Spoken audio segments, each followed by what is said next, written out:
Diretamente do Brasil, Brasília, Distrito Federal. Quem vos fala, mestre Dinho, trazendo sempre informações na palma da sua mão, com notícias de utilidade pública, nacional e internacional. O mestre Dinho, eu quero aqui, antes de iniciar esta live, eu quero falar sobre o Pix do juiz Oscar Aníbal Chapan. Pix, Oscar Aníbal Chapan, @gmail.com. Repito, Oscar Aníbal Chapan, @gmail.com. Está na descrição desse vídeo. Olá, amigos e amigas patriotas, eu sou o mestre Dinho Robô News. Fique conosco até o final. Na sequência, vamos assistir a live do juiz Oscar Aníbal Chapan. Bem como também nós iremos assistir as matérias, aquelas matérias que o juiz Oscar Aníbal Chapan envia para o mestre Dinho Robô News todos os dias. Hoje, 20 de julho do ano de 2026. Está já todo o contingente do Mossad, da CIA, da DEA, da Interpol, 60 agências de inteligência, tropas do Comando Delta, 14 comandos semelhantes ao Comando Delta, comissões de captura.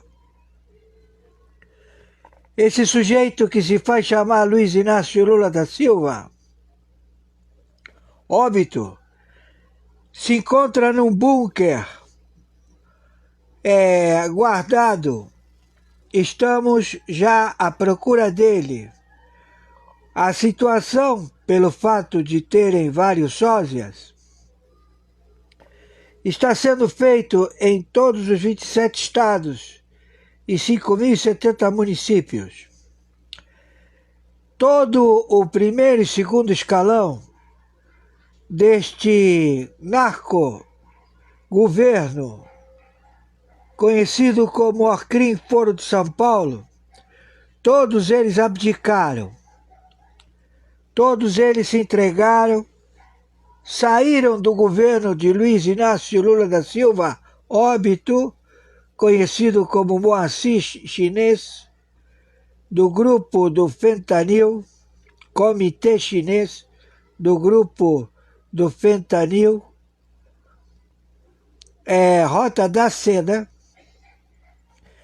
que se encontra na capital da China, no edifício Blue Tree, em Brasília.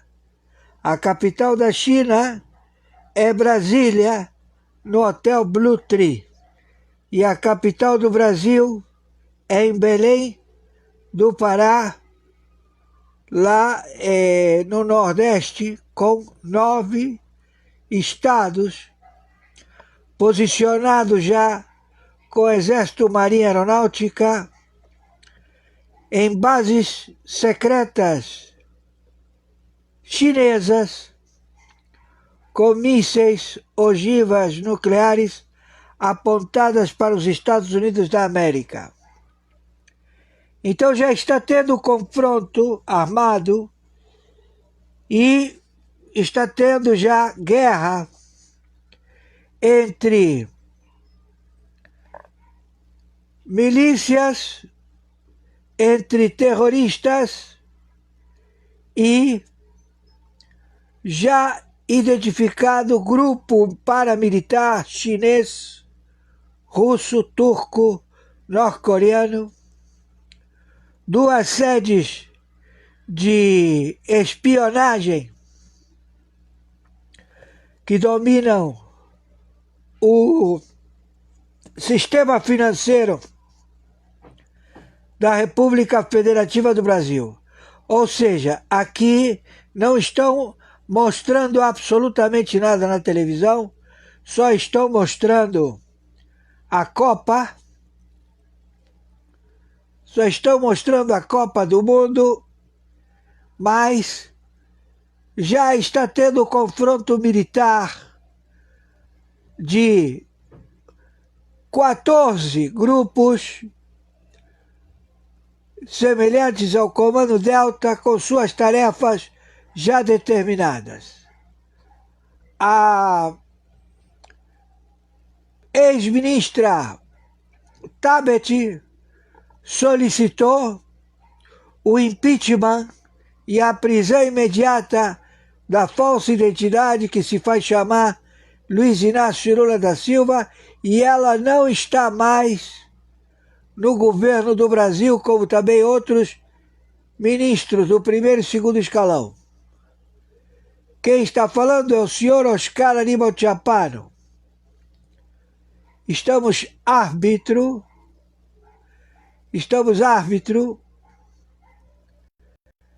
neste evento global,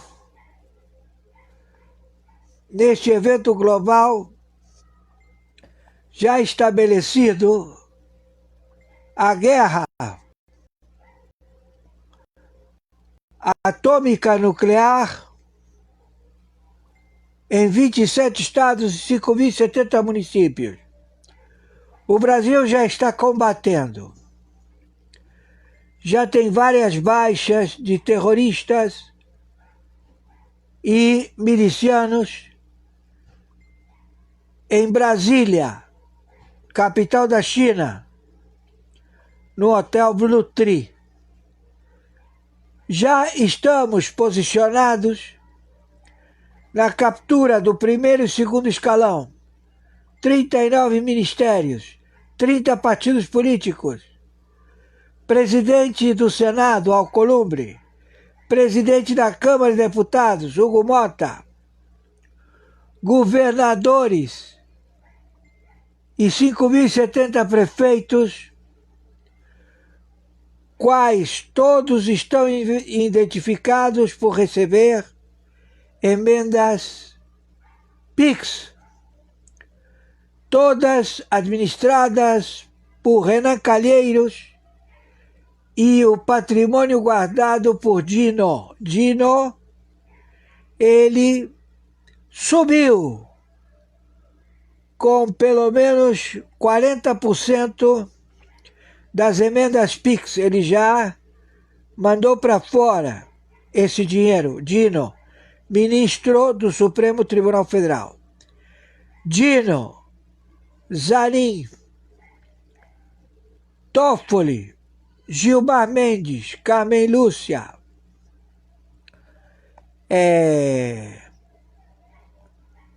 o Fachin e todos os seus juízes auxiliares, como também a sua guarda personal, ou seja, o seu aparato de defesa do Supremo Tribunal Federal, eles são espias da máfia Java, máfia russa, estabelecida na China, que está dando suporte militar ao pleno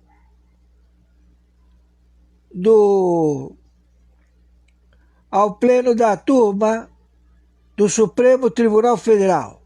Todos já identificados, e todos serão abatidos ou extraídos. Estamos já com todas as forças-tarefa em posicionamento e em luta armada de guerra nuclear militar contra terroristas.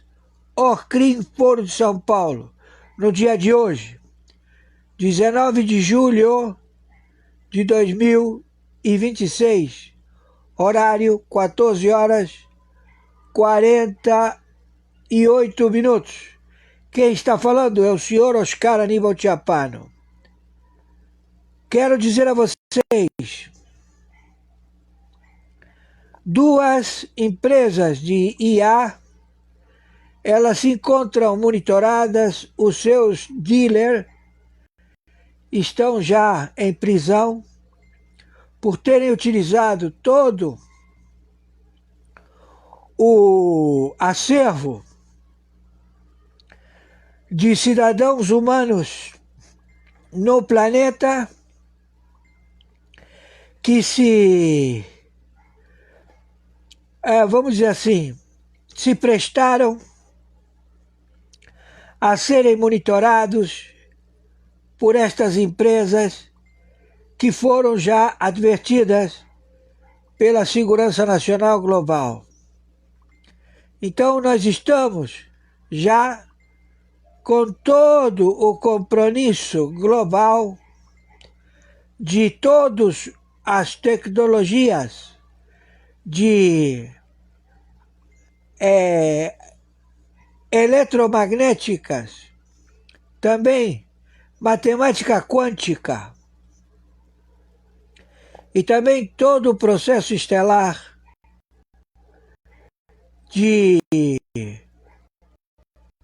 seres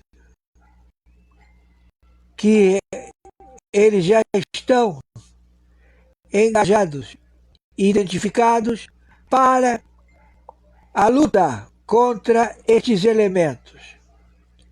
O Irã está sendo totalmente destruído.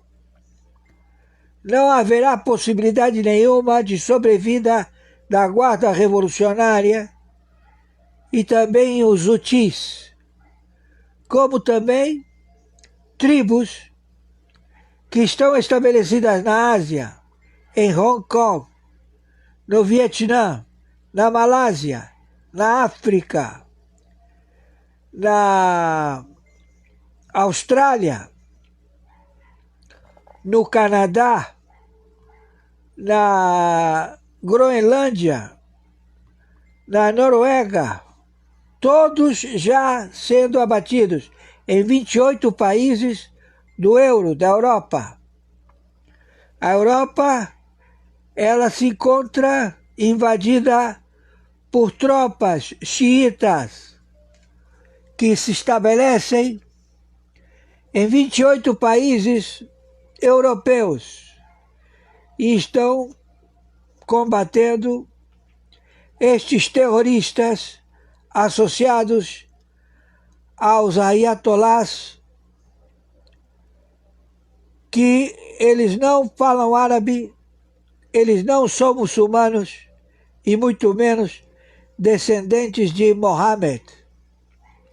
Pelo contrário, eles mataram o único varão, o único filho homem de Mohammed e submeteram as suas filhas, as filhas de Mohammed, a déspotas, torturadores do ventre muçulmano. Então, os xiitas, que têm castas e que não se associaram ao Irã e foram perseguidos, já estão todos identificados. Então, torno a repetir, estamos em guerra, literalmente, e estamos à captura de Luiz Inácio Lula da Silva. Ele está num bunker, se protegendo de ser extraído. Estamos já à caça dele, com o Mossad, o Comando Delta e outros comandos, todos prontos para o combate mundial da guerra atômica nuclear. Acredito eu que este procedimento terá um desfecho em poucas horas. Meu Pix de sobrevivência é meu e-mail, Oscar Aníbal Chiappano. Meu Pix de sobrevivência é meu telefone celular, 21 99 742 0789. Meu Pix de sobrevivência é o meu CPF, 510 466 44734. Por favor, nos ajudem. Gratidão, povo brasileiro que eu amo. E eu tenho certeza que vocês já sabem. Aqui ninguém está procurando nenhum tipo de reconhecimento. Nós estamos em guerra contra o inimigo reconhecido. Quem está falando é interventor pela segunda vez pelo Tribunal Penal Internacional. AO7, grau AO7. Arbitragem internacional, arbitragem paga. O único corregedor arbitral estabelecido para investigação de 206 países. Com tutela e curatela em todos os representantes e com a isonomia, que carece de isonomia, ou seja, eu posso agir em todas as jurisprudências conforme determinação a este evento global mundial. Meu nome, Oscar Aníbal Chiapano. Então, agradeço ao Todo-Poderoso, ao Senhor Yahushua HaMashiach, Allahu Akbar, ao Senhor Abba, ao Senhor Hashem, ao Senhor Yahushua HaMashiach, a Yeshua,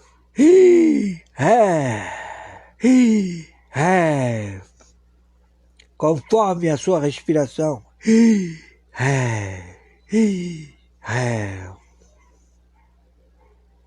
Muito obrigado, Senhor do Universo, por me permitir participar e me estabelecer com todos que estamos engajados nesta luta de sobrevida, a defesa da raça humana. Que as bets são um grande problema no Brasil, no mundo como um todo, não se discute. E como elas estão relacionadas ao tráfico e como elas estão relacionadas, por exemplo, ao futebol, à lavagem, que é uma parada muito importante que eu vou te mostrar aqui. Você dificilmente vai encontrar isso em outro lugar. Então respire fundo e vem comigo. Para início de conversa, aqui nós temos como o lobby político contribuiu para o avanço das bets no Brasil. A atuação de deputados e senadores garantiu diversas vitórias às plataformas de apostas no Congresso. E aqui você pode ver o nível da cachorrada. Depois do Recife reduzindo impostos, Irmãos de Campos cobra aumento no Brasil. Para bet, bets, tá aqui na sua tela. O negócio é tão escabroso que o Lula chegou a dar 100 anos de sigilo nos documentos de liberação de bets. Mas aí de repente você vê que o Ministério da Justiça vai monitorar Globo, SBT, Esportes, Amazon por publicidade de bets. O Ministério da Justiça abre investigação contra a Cazé TV por publicidade de bets na Copa. E a Cazé TV retira propaganda de bets e remove reprise de jogos após investigações. Na verdade, ele readequou. Por que eles estão fiscalizando? Vamos ver aqui a polícia. A Polícia Federal faz operação sobre esquema de lavagem de dinheiro por meio de apostas ilegais, ou seja, bets ilegais. Meus amigos, na verdade o que está sendo criado aqui é o mesmo sistema que foi criado durante o governo Lula e deu sequência no governo Dilma. É a lista de campeões nacionais, as 7 maiores bets que vão ficar no mercado, dominando o mercado, se assim permitirem. E com isso você tem a mesma estrutura que foi feita, por exemplo, com a Oi, foi feita com a JBS. Como isso daqui, essas bets, se relacionam? A Polícia Federal faz operação contra a lavagem de dinheiro de bets ilegais em Goiás e demais estados. 87 empresas suspeitas. Vão eliminar as legais e ilegais, vão deixar só as campeãs mesmo. E detalhe, essas empresas operando direto com o Banco Master. Tanto que, por exemplo, a mulher do Moraes deveria saber disso e não dar aval para, por exemplo, a Previdência do Rio de Janeiro ter sido colocada dentro do Banco Master. Porque aí já não se trata mais apenas de parecer, mas de uma peça integrante do sistema. Lembro disso? Master consultou o escritório da família de Moraes sobre a operação de fundos de previdência. Pois é. Agora, antes da gente prosseguir, eu vou mostrar para você aqui 2 videozinhos que são importantíssimos, tá? Para você poder entender. Um é de uma cena na Copa e o outro é do Mendonça. E em seguida a gente continua. Uma última conversa com o Carlo Ancelotti e depois a bola rola. Observe aqui, o Vini Júnior nega que tenha fugido da responsabilidade de bater o pênalti e diz que não bateu o pênalti por decisão do Ancelotti, que é o técnico. E a Bet Nacional também tá na área, se liga nas odds para esse jogo, tem QR Code na tela para você conferir. Agora dá uma olhadinha na propaganda que fora feita aqui. Vini Júnior marca durante o tempo regulamentar. A aposta estava dando assim, você investia 1 e lucrava 2,3. De repente, ela virou, você investe 1 e ganha 3,3. Então eles anunciaram aqui o aumento dessa aposta. Se o Vini Júnior, durante os 90 minutos, marcasse um gol e você tivesse apostado, você ganharia aqui, ó, 3,3. Na Bet Nacional, a Bet dos brasileiros, jogue com responsabilidade. Aqui você vai ver o Vini Júnior segurando a bola no meio do campo para bater o pênalti. E aí, segundo o que ele mesmo respondeu em entrevista, ele disse que o Ancelotti chegou e disse, mandou ele entregar a bola, que ele não ia bater não. Mandou este cabrunco bater aqui, que perdeu. Aí de novo, ó, Vini Júnior marca durante o tempo regulamentar.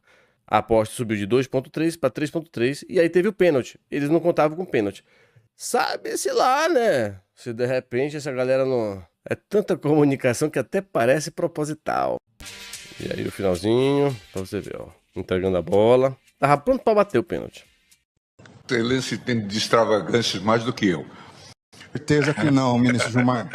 Pode ter certeza que não, porque quando eu me deparei com esses fatos, a impressão que dá é se resistiria a CBF a uma investigação. E resistiria a CBF a uma investigação. Pronto. Então a CBF, lembra que o IDP tem parceria com a CBF e recebeu um grande trocado. No ano 6,2 milhões, no outro 9,3 milhões de reais para dar aula pra galera. E aí você vê aqui, olha, Bets, Live Mode, que é a galera do Cazé e tal. E a estrutura do futebol, a gente já tratou disso aqui. O que acontece, pessoal? A Bet, quando ela começou a patrocinar então os times de futebol, ela dobrou o patrocínio do nada.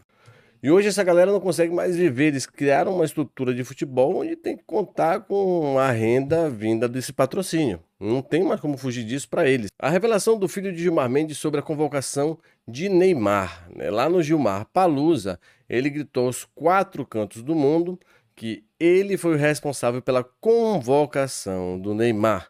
E tem uma influência fortíssima dentro da CBF, tanto que ele estava lá perto, lá perto do banco, sentado lá com o técnico, com todo mundo. Gilmar cita novo ciclo e homenageia Neymar, convocado com o lobby de seu filho na CBF. PF faz operação contra o esquema com bets ilegais e bloqueia quase 1 bilhão. A caneta amiga de Gilmar Mendes, o instituto do qual o ministro é sócio, o IDP, fechou um contrato milionário com a CBF. Meses depois do Gilmar ter dado uma liminar que salvou o mandato do presidente da CBF. Ele devolveu o cara e disse, daí não te tiro, meu negão, fica aí, meu bonito. E aqui, ó, os valores, 6 milhões e meio e o outro de 9 milhões. Todas essas transações foram e serão ainda monitoradas pelo governo americano. Tudo também que já passou pelo Master, que todas essas bets, todo mundo mexeu com o Master. E a gente tem uma bela história para contar. Ah, como temos. Eu fico por aqui, espero ter colaborado com você. Agora você tem mais ciente do que nunca. Beijo no coração, curtida, comentário, deixe seu like aí bonitão, se inscreva no canal e também lembra de fazer sua contribuição através do Pix que está na sua tela, doimaurofagundes@gmail.com. É necessário, pessoal, a sua ajuda é fundamental para o nosso desenvolvimento no canal, tá certo? Muito obrigado e até breve. Ontem à noite, o presidente dos Estados Unidos, Donald Trump, parou a programação do país inteiro, olhou para a câmera, como eu estou fazendo aqui, e fez uma acusação que é uma das mais graves, né, que um presidente americano já fez em rede nacional, a de que o sistema eleitoral dos Estados Unidos está exposto à manipulação e que uma potência estrangeira passou anos trabalhando por dentro do país para poder minar o governo dele. Foram 22 minutos de vídeo e um país no centro de toda essa acusação. Que país é esse? A China. E no exato momento que ele terminou de falar, a Casa Branca despejou na internet milhares de páginas de documentos que passaram cerca de 20 anos trancados nos cofres da CIA e do FBI. Então, nesse vídeo aqui, você vai ver todas essas denúncias, uma por uma, na ordem em que o Donald Trump fez. E aí nós vamos montar aqui esse quebra-cabeça que ficou com todas essas acusações. Dos dados, por exemplo, de 220 milhões de eleitores nas mãos de Pequim, até a acusação de que as próprias agências americanas esconderam tudo isso dele. Os documentos, eles estão públicos e eu vou deixar o link dos documentos aqui na descrição do vídeo. Então fica comigo até o final porque as denúncias são pesadíssimas. Se você não é inscrito no canal, aproveita esse momento e já se inscreve para não perder aqui nenhum vídeo. Esse anúncio já era esperado, né? Então, quinta-feira, 9 da noite, em Washington, Donald Trump fala à nação do Salão Leste da Casa Branca. E esse mesmo formato de fala, ele é reservado para guerra, crise nacional e momentos de virada nos Estados Unidos. Ele mesmo vinha avisando, já tinham muitos dias aí que, olha, vai ser uma notícia muito, muito grande, como nunca antes. E o tema, a integridade das eleições americanas. E não foi só discurso, tá? Junto com o pronunciamento, o governo desclassificou um pacote de documentos de inteligência, relatórios da CIA, material do FBI, avaliações que atravessaram 2 décadas e 4 governos, papéis sobre a China, sobre a Venezuela, sobre a segurança das máquinas de votação e muita coisa ali ainda com tarja preta, tá? Mas pela primeira vez, o público pode ler quase que a maioria dos documentos. E está tudo na página oficial da Casa Branca num link dedicado. O Donald Trump, ele fez questão de dizer o seguinte, que o objetivo, nas palavras dele, não é enfraquecer a confiança nas eleições, porque é uma retórica usada, né, pela oposição para acusar ele, mas sim é para reconquistar a confiança enfrentando as vulnerabilidades, corrigindo elas bem rápido. Agora vamos lá para a denúncia número 1, e ela vai sustentar todas as outras denúncias. O Donald Trump, ele afirmou que a China ilegalmente obteve cerca de 220 milhões de arquivos de eleitores americanos, nome, contato, preferência partidária. Gente, para tudo e presta atenção nisso daqui. Isso aqui é muito grande, cara. Os Estados Unidos, ele tem por volta de 160 milhões de eleitores registrados ativos. 220 milhões de arquivos significa, na prática, o eleitorado inteiro do país mapeado e com sobra. Então, cada americano que já votou, ele está catalogado por uma potência estrangeira rival. Quem é, onde encontrar, para que lado ele pende, e os documentos liberados detalham todo esse apetite por trás disso. Uma máquina de coleta de dados de inteligência chinesa operando por anos de forma sistemática sobre cidadãos americanos. Isso aí conversa com o histórico que já o público conhece, né? Os mega ataques cibernéticos atribuídos à China na última década que varreram desde os órgãos do pessoal de governo federal até gigantes de saúde e de crédito nos Estados Unidos. Então isso já é corriqueiro. Centenas de milhões de americanos de uma vez. Até mesmo bancos de dados de DNA foram vítimas desses ataques e perderam esses dados para a China. Agora a gravidade, e é aqui que o vídeo começa a ficar realmente impressionante e você, eu acho que vai cair da cadeira, porque você vai lembrar de várias coisas, vai pensar, eu tenho certeza que depois desse vídeo aqui você vai ficar meditando e comparando muitas coisas. Quem tem o cadastro completo de eleitorado tem a matéria-prima de guerra política moderna, porque você deve se perguntar, por que a China quer esses dados? É por isso. Microsegmentação de propaganda, pressão cirúrgica em cada condado decisivo dos Estados Unidos, chantagem de agente público, sabotagem de recadastramento. Então, tecnicamente com isso, você nem precisaria invadir uma urna se você conhece cada eleitor melhor que o próprio partido dele. Essa é a acusação número 1 apenas. Pequim montou o dossiê.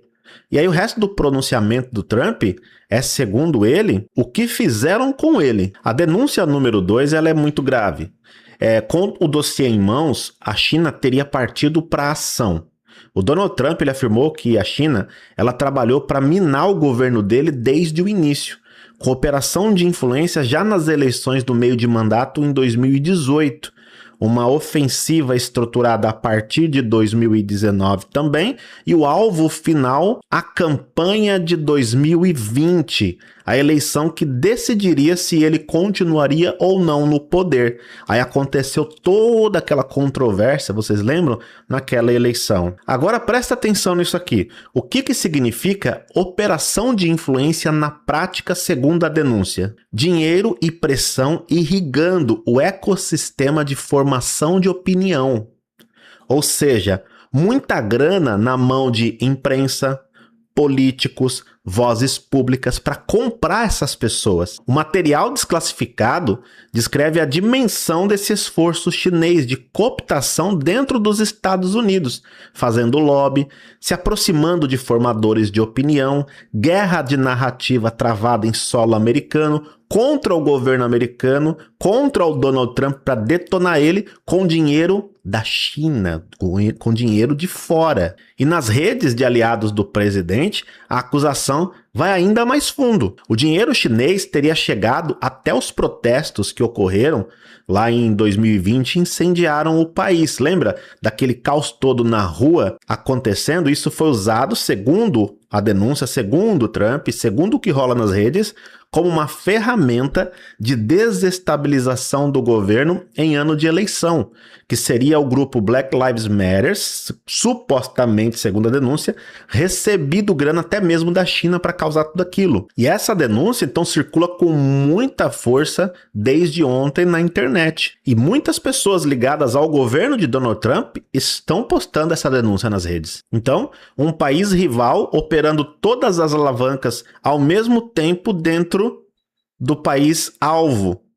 Informação, dinheiro, caos na rua, políticos cooptados, imprensa cooptada. Agora, para você entender melhor ainda isso tudo, se um governo estrangeiro financia narrativa, coopta a imprensa e alimenta convulsão social dentro dos Estados Unidos em um ano eleitoral, isso tem nome nos manuais de guerra. Sabe qual que é? Guerra irregular. Uma guerra sem tiro. E a vítima, segundo o presidente, foi o próprio governo dele. Enquanto as instituições que deveriam soar o alarme, né, para ele e falar, ó, o que tá acontecendo é isso aqui, isso, e trabalhar junto com ele para resolver, elas ficaram em silêncio. E isso é mais do que grave. Tem pessoas ali que foram pegas agora fazendo declarações, assim, terríveis.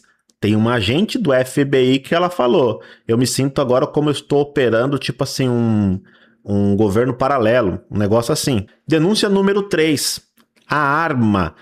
O Donald Trump, ele foi direto. Nosso governo sabe há muito tempo que essas máquinas estão extremamente expostas a ataques. Não é que descobriram agora, eles sabem há muito tempo. Ele citou avaliações de inteligência apontando quem tem capacidade de comprometer a infraestrutura eleitoral americana: Rússia, China, Irã, Coreia do Norte e atores não estatais, ou seja, nem precisa ser do governo. Pode ser grupos de hackers. Então pensa no que isso significa vindo da boca do presidente, que tem acesso a toda essa inteligência que os Estados Unidos produz. O voto, o único instrumento de poder de um cidadão comum, depositado em uma máquina que o próprio Estado classifica como extremamente exposta, eleição após eleição, e com todo mundo relevante sabendo. O Trump, ele foi ainda além, tá?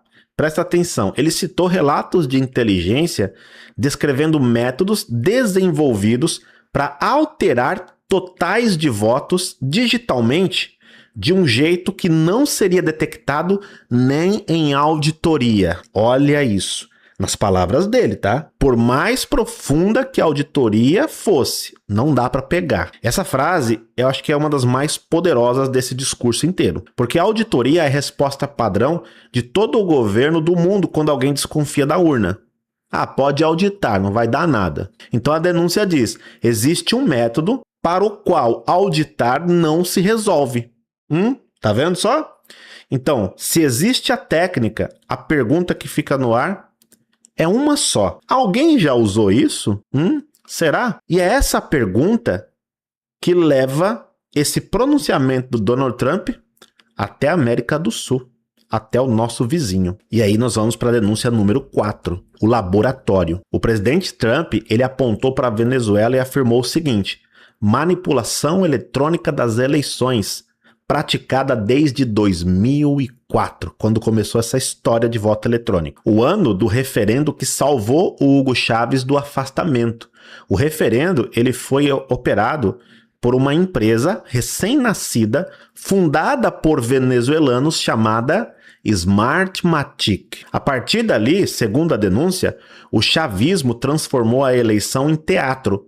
O povo vota e a máquina decide. E dessa vez a acusação não vem de um analista, vem de dentro do próprio regime venezuelano. A peça central citada no pacote é o seguinte: uma carta de dezembro de 2025, escrita por Hugo El Pollo Carvajal, vocês lembram dele? Eu já falei bastante aqui no canal. Presta atenção em quem que é esse homem. Chefe da inteligência militar do Hugo Chávez por mais de uma década. O homem que sabia onde cada corpo estava enterrado. Hoje ele está preso nos Estados Unidos.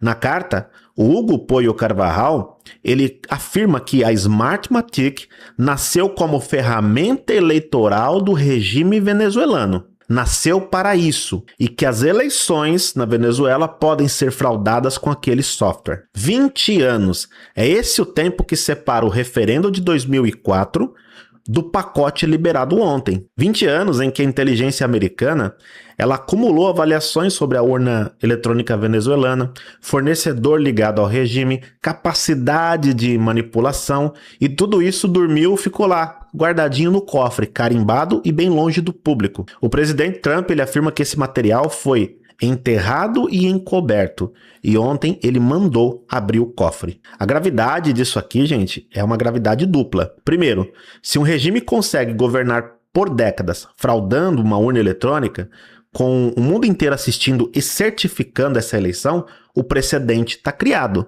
A técnica existe, foi testada e funcionou.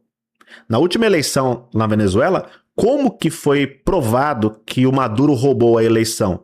A Maria Corina Machado, ela fez todo um mutirão para conseguir pegar os relatórios impressos dos votos e aí fazer a comparação. E aí ela conseguiu detectar uma grande fraude que aconteceu ali. Segundo ponto, a denúncia conecta o laboratório à arma que eu falei aqui para vocês. Tecnologia de votação com DNA de regime autoritário.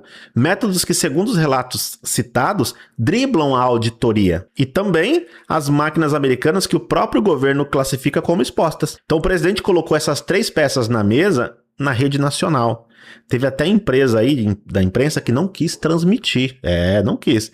Tudo com documento. Mas a CNN, a ABC, a NBC não quiseram transmitir a fala do Donald Trump. Por quê? Os documentos estão aí, tá no link, é só analisar.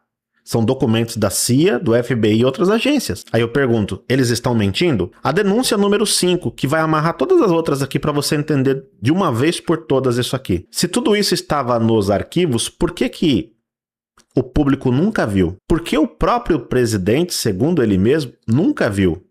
O Trump afirmou que esse material foi enterrado e encoberto, escondido durante o primeiro mandato dele. Mas escondido de quem? Do homem que a Constituição coloca no topo da cadeia de comando de todas as agências. Então, ou seja, o que ele chama do Deep State operando para encobrir tudo isso. Então, olha só isso. A acusação é de que a burocracia de inteligência decidiu, o Deep State, por conta própria, que o presidente eleito podia ou não podia saber sobre a segurança da eleição do próprio país. Um Estado dentro do Estado. É esse o conceito do Estado profundo, com poder de veto informal sobre quem foi escolhido nas urnas. E é aí que todo mundo chama. Esse é o Deep State. Só que agora não está mais nas teorias de conspiração, né? Agora é o presidente da maior potência do mundo falando abertamente. Isso aqui carrega um simbolismo assim muito grande. Quem assina a desclassificação da CIA é o John Ratcliffe, o homem que foi diretor de inteligência nacional no fim do primeiro mandato e que hoje comanda a agência. Então por que ele não fez naquela época? Isso aí também está estranho. O Ratcliffe, ele declarou que os documentos lançam luz sobre as intenções da China e sobre as capacidades da Venezuela. As palavras dele são medidas, né? Ele faz aquele negocinho ali, para não ser tão agressivo quanto o Trump, mas também não deixar de falar. Mas isso fala, né, por si só. A mesma agência que escondeu tudo isso e o cara que estava lá que poderia ter liberado, ele escondeu e hoje ele tá liberando. Porque o Trump agora chegou chegando, né? E muitas pessoas certamente vão se perguntar o que mais tem escondido lá que eles não liberam, não é? E aí a gente volta, né? O centro dessa denúncia toda tem nome. A China. O dossiê do eleitorado, que foi, né, roubado aí o eleitorado, os dados, por quem? Pela China. A operação de influência de 2018 a 2020, China. Entre os capazes de atacar as máquinas, China. Até o eixo venezuelano, ele também está orbitando esse mesmo centro, né? Porque o regime de Caracas, ele sobrevive há anos com quem? Pendurado na China. É petróleo, crédito, tecnologia. Então, nessa tese apresentada ontem, os Estados Unidos passaram a última década sob uma ofensiva silenciosa e multiforme de uma potência rival. Dados, dinheiro, narrativa, rua, tecnologia de voto. Uma guerra sem declaração de guerra. Entendeu? Bom, isso tudo vem num momento muito importante lá nos Estados Unidos. Faltam aí mais ou menos 4 meses para as eleições de meio de mandato. O SAVE Act, o projeto que exige prova de cidadania americana para poder votar, que é o básico, não é? Ele está travado lá no Senado. Pasmem vocês, a oposição americana não quer, aqueles que fazem oposição ao Trump, dizem que esse é um projeto preconceituoso, vai dificultar com que as pessoas pobres votem. Como? É só apresentar um documento, falar eu sou cidadão, eu vou votar. Aí o Donald Trump, sabe o que ele pediu? Uma espécie de voto impresso, isso mesmo. Ele pediu urna com trilha de papel, regra federal mais dura, resposta rápida às vulnerabilidades, ou seja, são todas técnicas para deixar o voto mais seguro. Mas a oposição diz que não quer. Por quê? Isso deveria ser um assunto para todo mundo. O que todo cidadão de bem deseja é eleição justa, só isso, nada mais. Então, para que problema? Para que perseguir as pessoas por pedir isso? As pessoas só estão pedindo isso. O Trump ele avisou, a intenção não é minar a confiança, é consertar o sistema, e que seja antes de novembro, da eleição de meio de mandato. O George Soros, por exemplo, já gastou mais de 100 milhões, parece aí, um dinheiro assim muito grande, para tentar promover os candidatos do Partido Democrata, a esquerda radical americana, para conseguir, né, ter a maioria no Congresso e no Senado americano para tentar vetar o Trump nos projetos que ele tenta passar, né, depois de novembro. Então o que a gente tem que ficar de olho daqui para frente, depois disso tudo? O Donald Trump prometeu que mais documentos serão desclassificados. Vamos ficar de olho nesse SAVE Act, né, que o Trump fala que é para salvar a América, né? Se ele vai voltar ao plenário para ser votado, porque agora a pressão tá grande para que isso ocorra. Vamos ver se os estados vão anunciar a mudança de equipamento de votação antes de novembro. E aí eu vou acompanhar tudo aqui para vocês, para poder trazer todas as novidades disso tudo, porque são denúncias realmente gravíssimas. O negócio abalou os Estados Unidos. A China já se posicionou e fala, não, veja bem, não temos nada a ver com isso aí. Sempre isso. Se você gostou do vídeo e todo o resumo aqui para você poder entender o que foi dito, denunciado ali, eu peço a você que deixe um like, se inscreve no canal e ative as notificações, e o seu comentário é muito importante, tá bom? Isso ajuda muito aqui o canal e o trabalho a continuar. Conto com vocês. E só meu recado final, eu desenvolvi um treinamento chamado Vida Sem Fronteiras, para você que deseja aprender a trabalhar pela internet, ganhando em real e em dólar, e poder viajar a vários países, por exemplo, se você quiser, ou ficar no Brasil, depende de você, do seu perfil, mas eu ensino todos esses caminhos, e foi assim que eu fiz durante muitos anos, viajando mais de 30 países, e muitos me perguntavam como é que eu fazia. Então agora eu coloquei tudo em um treinamento que eu gravei em vários países, tá? Eu vou deixar o link na descrição e também no QR Code aqui na tela. Você escaneando o QR Code ou clicando no link, você fala comigo no WhatsApp e eu já te explico tudo em detalhes, combinado? Um grande abraço, que Deus abençoe e até o próximo vídeo. Olá Brasil, e a todos vocês que estão nos acompanhando, este é o canal Rota da Notícia. Trazemos informações muito importantes, atualizadas, verídicas de tudo que está acontecendo em Brasília neste desgoverno de Luiz Inácio Lula da Silva. Se você é apoiador do ex-presidente Bolsonaro, deixe seu like. Apoiador da ex-primeira-dama Michele, compartilhe. Se você é patriota de direita, venha comigo e ative assim o sininho das notificações. Urgente, uma reviravolta que acaba de acontecer. Alexandre de Moraes sofre derrota no tribunal norte-americano. Vamos trazer tudo sobre a prisão feita pela Interpol. Tentou fugir e acabou se dando mal.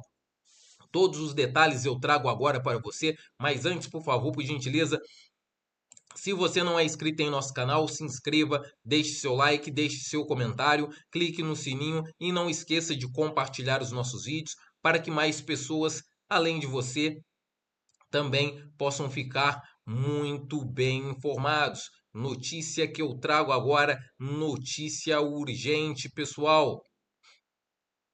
Olha esta informação que acaba de chegar e deixa o PT em total e completo desespero.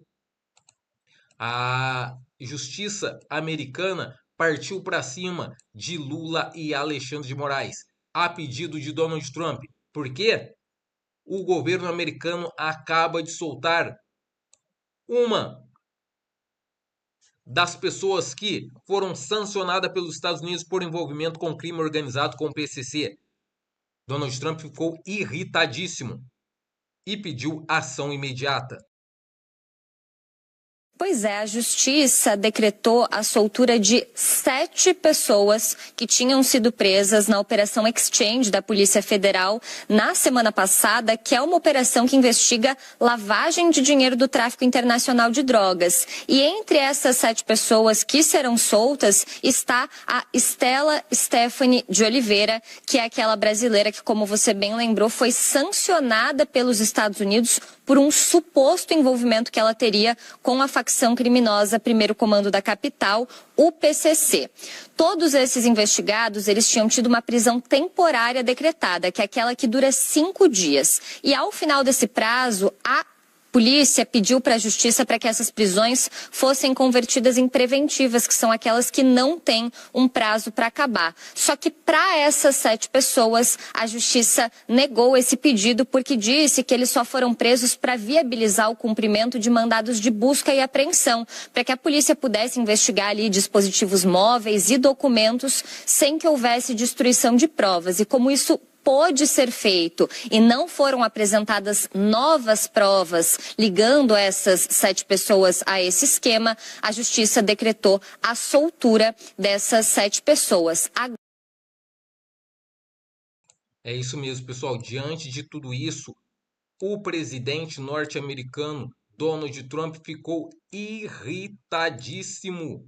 Sim, a casa caiu para os corruptos. E outra mega operação da Polícia Federal, pessoal, por desvio de emendas por corrupção, outra mega operação da Polícia Federal pega parlamentar de surpresa. Acompanhem comigo. Eu retomo agora, nesse bloco, assuntos do Rio de Janeiro, porque tem mais uma operação da Polícia Federal que está investigando o desvio de emendas parlamentares do ex-deputado federal Chiquinho Brazão. As verbas deveriam ser destinadas a organizações não governamentais do Rio de Janeiro, mas não foi isso que aconteceu. Quem vai trazer mais informações ao vivo sobre essas investigações, sobre essa operação, é o Matheus Coelzer, que está de volta ao vivo. Nos conte então, Coelzer, por gentileza. Pois é, Lívia, antes a gente falava da operação do Ministério Público e agora a gente fala dessa operação da Polícia Federal. Nós estamos na superintendência, aqui na sede, na parte central do Rio de Janeiro, acompanhando todo esse desdobramento da operação que foi desencadeada nas primeiras horas da manhã, com a participação de pelo menos 60 agentes. Como você falou, está sendo investigado um suposto esquema de desvio, de emendas parlamentares federais para organizações aqui do Rio de Janeiro, destinadas às organizações da sociedade aqui do Rio de Janeiro. A gente já tem a confirmação que esses 60 policiais estão cumprindo 21 mandados de prisão aqui na capital fluminense, uma determinada... É isso mesmo, pessoal. Mais de 60 agentes da Polícia Federal na mega operação e 21 mandados de prisão. Pessoal, Alexandre de Moraes acaba de ser pego de surpresa com a decisão do Tribunal Americano. Ministro sofreu derrota, isso mesmo. Moraes sofre derrota no Tribunal Americano em ação da Hubble, que é a empresa de Donald J. Trump. A Justiça dos Estados Unidos deu mais uma semana para a Hubble e Trump Media responderem ao pedido do Brasil para extinguir a ação movida contra o ministro Alexandre de Moraes do Supremo Tribunal Federal da Flórida. A decisão foi assinada pela juíza Mary, da Corte Distrital dos Estados Unidos da Flórida. O prazo termina dia 14. A extinção pode ser autorizada e atuar formalmente no processo, caso a prorrogação da AGU sofre nova derrota, porque a defesa de Donald Trump já entrou com recurso pedindo que não vai sair da ação e quer a punição imediata do ministro Alexandre de Moraes. Tudo sobre a prisão, agora eu trago em primeira mão para vocês. Brasileiro procurado em mais de 190 países e foragido há mais de 14 anos é preso na Irlanda. Isso mesmo, tentou fugir por muito tempo, mas agora ele se deu mal. Todos os detalhes desta operação eu trago agora para você. Um brasileiro que estava foragido há 14 anos e era procurado em mais de 190 países foi preso na Irlanda. O goiano Renivaldo Figueiredo, de Lima, de 55 anos, estava na difusão vermelha na lista da Interpol com as pessoas mais procuradas internacionalmente. Segundo a apuração da TV Anhanguera, ele foi condenado por um crime gravíssimo, o que aconteceu em 2002, e a condenação transitou em julgado, ou seja, deixou de permitir novos recursos em 2012. Procurado a defesa, mas não retornou. Natural de Campos Belos, no nordeste do Goiás, Renivaldo passou por várias regiões da Irlanda.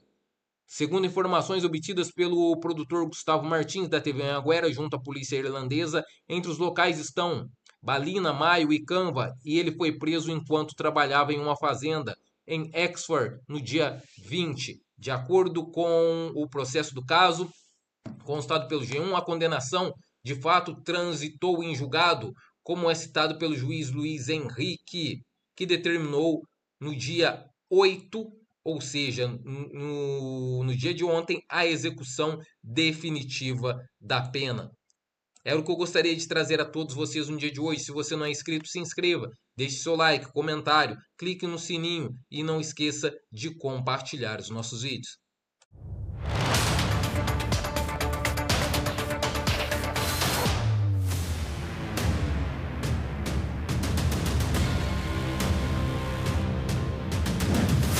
Milhões de russos não conseguem sacar seu dinheiro dos bancos. Eu queria sacar 250 mil rublos, o banco me disse. E para que você precisa de tanto dinheiro? A crise bancária na Rússia entrou em fase aguda.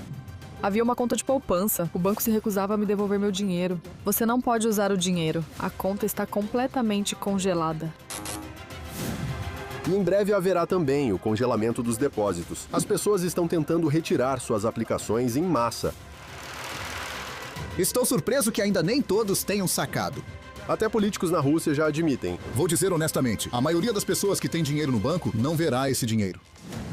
Porque os bancos russos já não têm recursos para devolver os depósitos às pessoas. Como os cidadãos que querem simplesmente retirar suas economias são obrigados a apresentar dezenas de comprovantes, explicar de onde veio esse dinheiro e são jogados de um lado para outro apenas para ganhar tempo, quando o sistema bancário da Rússia entrará em colapso definitivo e a não devolução dos depósitos se tornará total, todos os detalhes na reportagem especial Colapso Bancário, como os russos estão sendo privados de suas economias.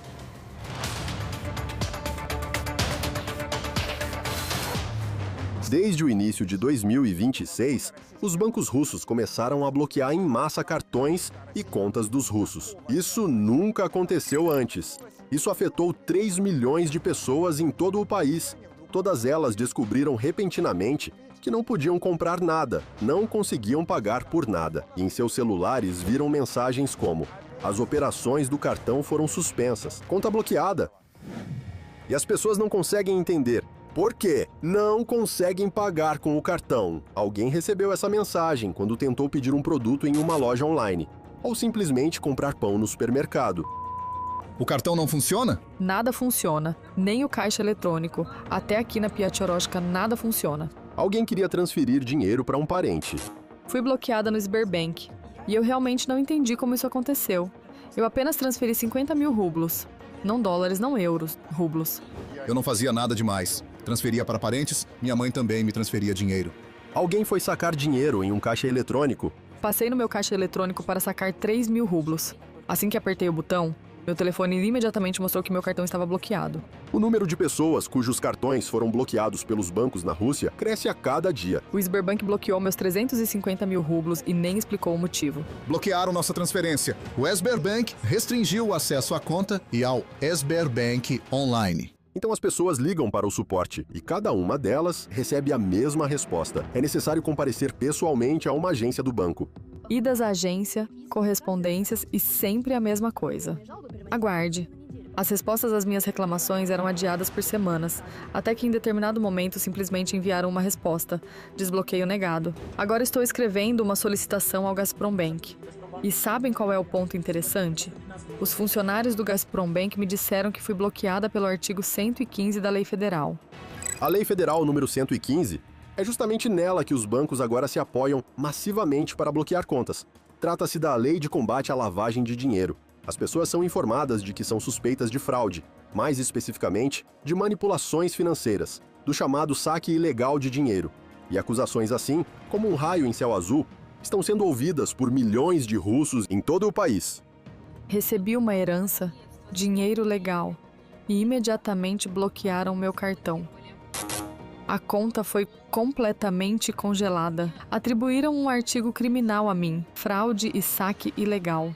A jovem se revolta. No banco falaram com ela como se fosse uma criminosa e a obrigavam a preencher questionários com perguntas estranhas. Você concorda em nunca mais cometer fraude com nossos cartões? E eu fiquei tipo, o quê?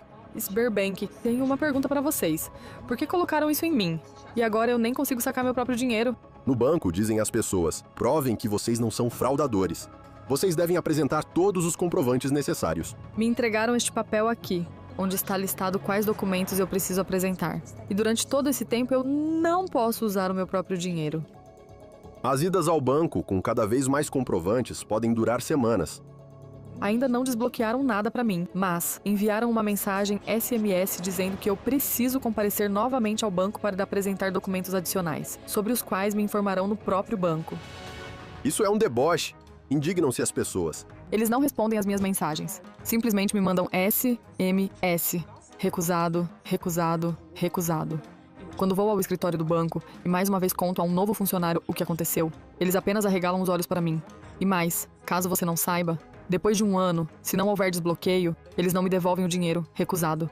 Depois de um ano, esse dinheiro simplesmente fica para o banco. Imprime 400 páginas de documentos. 400!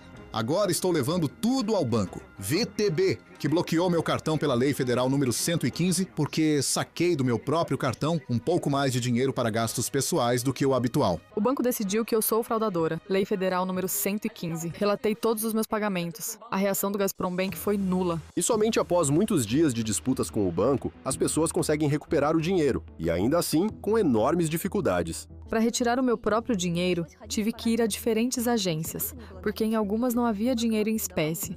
Em outras, o caixa eletrônico não liberava o valor necessário. Em outras, havia limite de saque. No fim, arranquei meu dinheiro do maior banco do país. 3 milhões de cartões bloqueados. Apenas no início do ano, a indignação dos russos cresce. A chefe do Banco Central, Nabiullina, tenta se justificar, alegando que isso seria iniciativa dos próprios bancos. Ao combater a fraude, em algum lugar exageramos um pouco. Mas isso são apenas declarações públicas. Nabiullina entende perfeitamente. A razão não é o combate aos fraudadores, é outra coisa. Os bancos bloqueiam cartões porque enfrentam enormes problemas financeiros. Falta dinheiro, especialmente quando as pessoas querem sacar grandes quantias ou fazer compras de alto valor. Os bancos não têm esse dinheiro. Ele simplesmente não existe fisicamente. Os bancos não têm liquidez. Por isso fazem de tudo para reter esse dinheiro. Mesmo dinheiro retido por 1 ou 2 dias já é liquidez. Liquidez é a capacidade de uma instituição financeira cumprir suas obrigações em tempo hábil, entregar às pessoas o dinheiro de suas contas correntes, devolver depósitos. E é justamente com essa liquidez que os bancos russos enfrentam enormes problemas. E os problemas dos bancos, claro, tornam-se também problemas dos depositantes. Muitos russos não conseguem sacar seu próprio dinheiro das contas de rendimento. O dinheiro foi colocado ali para render juros. Pensavam que, quando precisassem, poderiam retirar a qualquer momento. Isso também está previsto no contrato, mas os bancos simplesmente o violam. Havia uma conta de rendimento com uma quantia bastante grande destinada à reforma. E esse dinheiro era necessário naquele exato momento, porque a reforma estava acontecendo justamente naquela época. Foram quase 2 semanas de estresse extremo. Ainda bem que eu tinha pelo menos algum dinheiro em espécie, caso contrário eu teria ficado sem nada. Os russos reclamam. Os funcionários dos bancos tentam encontrar qualquer motivo para atrasar a entrega do dinheiro. Eu queria sacar 250 mil rublos. O banco me disse: "Para que você precisa de tanto dinheiro?" Eu disse: "Preciso de moeda estrangeira. Queria comprar dólares." Ele respondeu: "E para que você precisa de dólares? Para onde pretende viajar?" Enfim, fizeram um interrogatório comigo. Durante 20 minutos respondi perguntas sobre minha atividade empresarial, impostos pagos, por que transfiro justamente desse cartão, quanto dinheiro tenho em outras contas. Os funcionários dos bancos exigem explicações sobre a origem do dinheiro. Onde você ganhou isso? Tudo foi legal? Todos os impostos foram pagos? E isso é o que mais revolta os russos. Porque quando depositaram o dinheiro na conta, ninguém fazia essas perguntas. Mas quando querem retirá-lo, essas perguntas apareceram de repente. E cada vez mais russos querem retirar seu dinheiro. Apenas no primeiro mês deste ano, clientes dos bancos sacaram das contas um valor recorde: 1 bilhão e 600 milhões de rublos. Trata-se de uma enorme saída de recursos, e a tendência só aumenta. A corrida aos bancos, na prática, já começou. Dezenas de milhares de contas encerradas. Segundo diferentes fontes, é exatamente esse o volume de encerramentos, não apenas de saques. Estamos justamente observando o início dessa situação chamada corrida aos bancos. Os russos estão perdendo a confiança nos bancos e retirando seus depósitos. Os mais ativos em sacar dinheiro são as pessoas ricas, que têm contatos e relações com a direção dos bancos. Existe muita informação privilegiada, e os proprietários dos bancos foram justamente os que mais lucraram com os depósitos. Antes de todos, retiram o dinheiro deles e de seus amigos. Eles, como pessoas bem informadas, foram os primeiros a correr e sacar dinheiro dos bancos. As pessoas próximas à direção e aos proprietários dos bancos sabem, os depósitos serão congelados em breve. Os russos deixarão de receber seu dinheiro de volta, porque as instituições financeiras enfrentam grandes problemas. E esses problemas estão ligados ao outro lado dos depósitos, os empréstimos. Em uma situação normal, o volume total de depósitos e de créditos deveria estar equilibrado, e o banco atua como intermediário entre aqueles que têm dinheiro sobrando, os depositantes, e aqueles que precisam desse dinheiro, os tomadores de empréstimo. Mas na Rússia, esse equilíbrio foi criticamente rompido. O volume de créditos concedidos é muito maior do que o volume de depósitos. E o maior problema é que muitos tomadores de empréstimos na Rússia não estão pagando seus créditos. Mesmo segundo as estatísticas oficiais, a parcela de empréstimos problemáticos já chegou a 13%. Mas, na realidade, esse número é muito maior. Simplesmente os bancos, escondendo a dimensão dos buracos em seus balanços, manipulam as estatísticas. Lá é uma catástrofe. A porcentagem de créditos não pagos já ultrapassa 50%. Ou seja, as pessoas estão empobrecendo, não têm dinheiro, não conseguem quitar seus empréstimos. E se os tomadores não devolvem os empréstimos aos bancos, então os bancos, por sua vez, também não conseguirão devolver os depósitos aos clientes, e os problemas só irão aumentar. A parcela de créditos podres cresce constantemente. E não são apenas pessoas físicas, russos que pegaram empréstimos para apartamento, carro ou eletrodomésticos, que não conseguem pagar. As empresas também não conseguem devolver as dívidas aos bancos. Há muitos devedores insolventes entre os fabricantes de armas. Os bancos foram obrigados a emprestar dinheiro a eles, sob pressão das autoridades russas. Dizem: não, você não deve emprestar para esse aqui, nem para aquele, nem para pequenas empresas. Empreste para a empresa militar, entregue a ela todo o dinheiro trazido pelos depositantes. Então, o banco empresta e a fábrica militar responde: como vou te devolver isso? Você está louco? Eu mesmo estou operando no prejuízo. Porque as empresas militares na Rússia não tem como objetivo obter lucro. O objetivo é fabricar armas, que imediatamente queimam no campo de batalha. Conceder empréstimos a elas é o mesmo que simplesmente queimar dinheiro, dizem especialistas independentes. Mas foi justamente através do crédito bancário que a indústria de defesa russa recebeu a maior parte do financiamento. Na prática, deram a ela o dinheiro dos depositantes.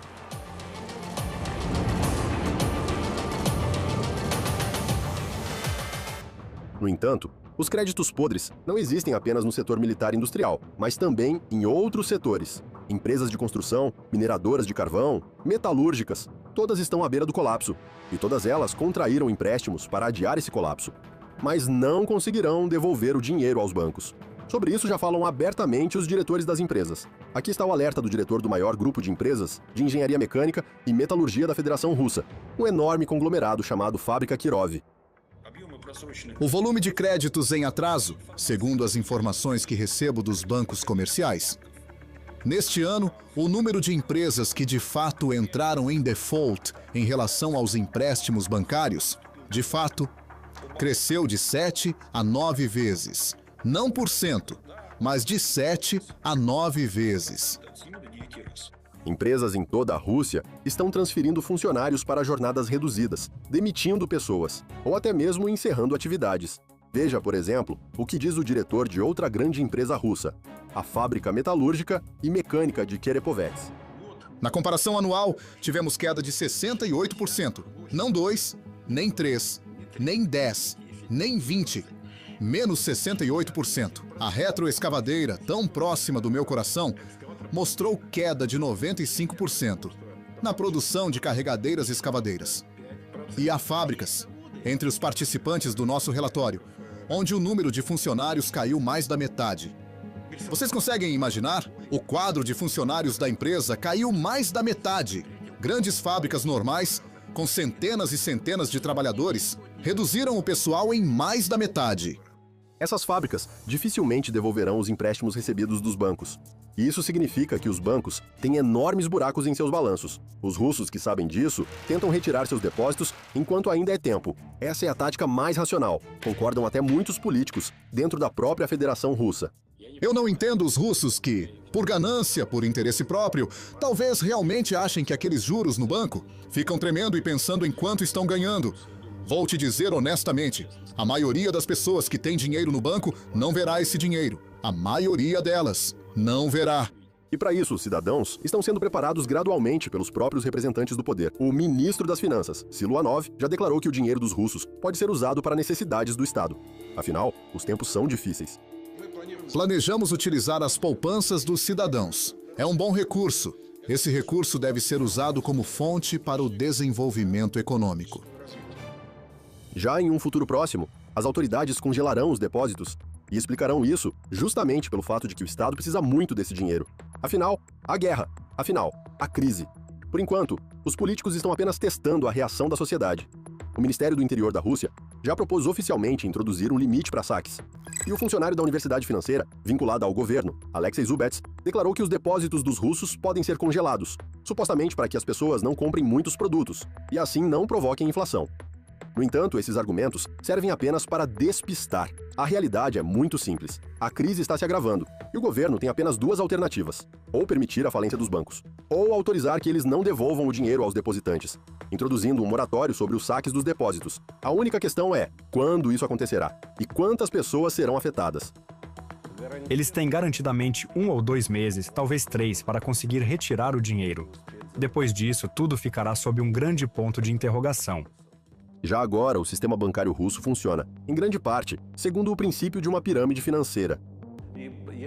E se mostrarem os balanços reais dos bancos russos agora, todo mundo ficará de cabelo em pé.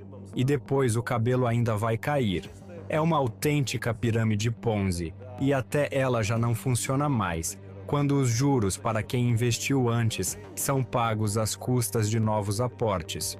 E quando esse fluxo para, os novos já não trazem dinheiro, os antigos não recebem, começa a confusão e as pirâmides financeiras estouram, pois os bancos russos são grandes pirâmides financeiras. Se abrirem as estatísticas reais, a contabilidade real e mostrarem o que acontece lá dentro. Mais da metade dos grandes bancos enfrentou fuga de depósitos ainda no ano passado. Neste ano, a situação apenas piorou. Os bancos começaram a fechar agências em massa. Apenas nos 2 primeiros meses de 2026, o número delas diminuiu em quase 500. Ao mesmo tempo, as autoridades criaram um problema adicional para as instituições financeiras. O Kremlin promove bloqueios totais da internet móvel em todo o país. As pessoas não conseguem pagar com cartões. Hoje houve pânico na nossa cidade. Desde ontem à noite e em alguns lugares desde esta manhã, a cidade inteira ficou praticamente bloqueada no sentido de que os terminais não funcionam. Não dá para sacar dinheiro nem pagar. Os terminais das lojas não funcionam, é impossível pagar as compras. No fim, feliz é quem tem dinheiro em espécie. Hoje eu deveria encontrar minha avó. Não havia há 2 meses. Consegui comprar este buquê apenas porque, graças a uma VPN, meu banco funcionava. Um banco que está na lista branca. Já faz 2 dias que a internet não funciona aqui, absolutamente nada. Nem no centro, nem na região de Leningrado, em lugar nenhum. E essa tal lista branca também não funciona porcaria nenhuma.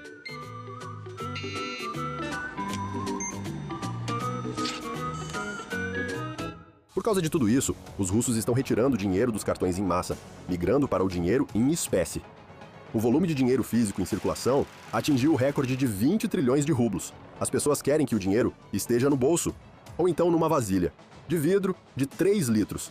Assim é mais seguro em caso de desligamento da internet. E mais tranquilo, sem medo de que bloqueiem seu cartão, acusando você de fraude. Ao retirar dinheiro das contas, os russos compram cada vez mais moeda estrangeira, dólares, euros.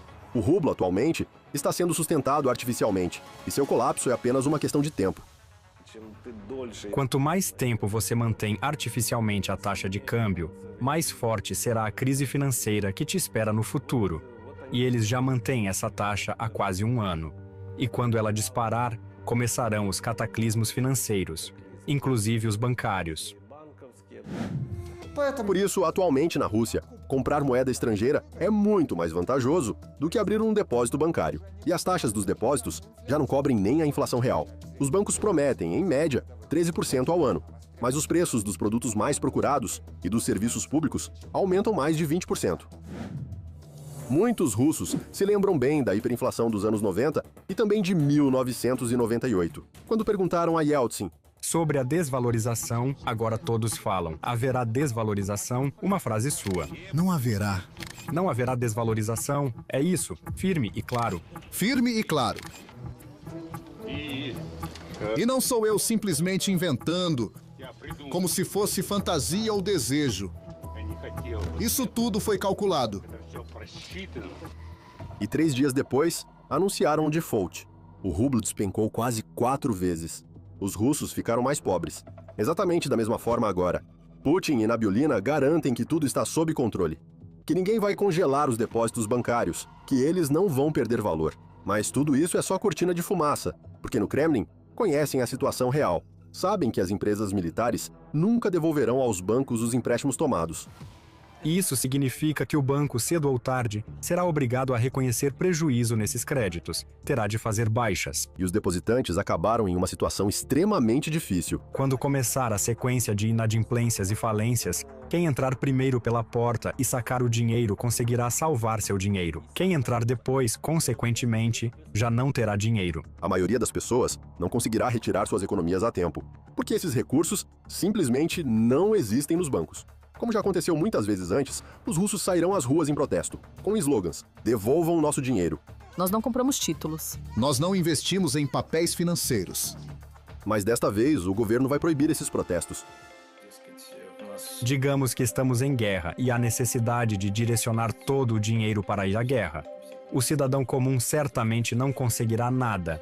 E mesmo alguns atores políticos condicionais não poderão fazer nada. Porque do Kremlin virá a ordem de que precisamos de dinheiro para a guerra e pronto, ninguém poderá se opor a isso. E muito provavelmente isso será feito de forma arrogante e brutal, como vem sendo feito ultimamente. A decisão de congelar os depósitos será tomada pessoalmente por Putin, não por Nabiullina nem por Siluanov. Porém, a propaganda transformará o bloco econômico do governo em bode expiatório. A chefe do Banco Central da Rússia já está sendo acusada de destruir a economia e agravar a crise bancária. Mas quem destrói a economia, os bancos e as economias dos russos é a guerra iniciada por Putin. Entregar as poupanças das pessoas às empresas militares para que fabriquem armas que serão destruídas na linha de frente. Esse esquema é ainda pior que uma pirâmide financeira. Está condenado ao colapso muito mais rápido. Uma pirâmide financeira baseia-se apenas em fraude. Já o sistema bancário russo se sustenta na fraude e na queima de dinheiro no fogo da guerra. Os russos que investiram suas economias nesse esquema acabarão sem nada. Maxim Murlapov, reportagem especial.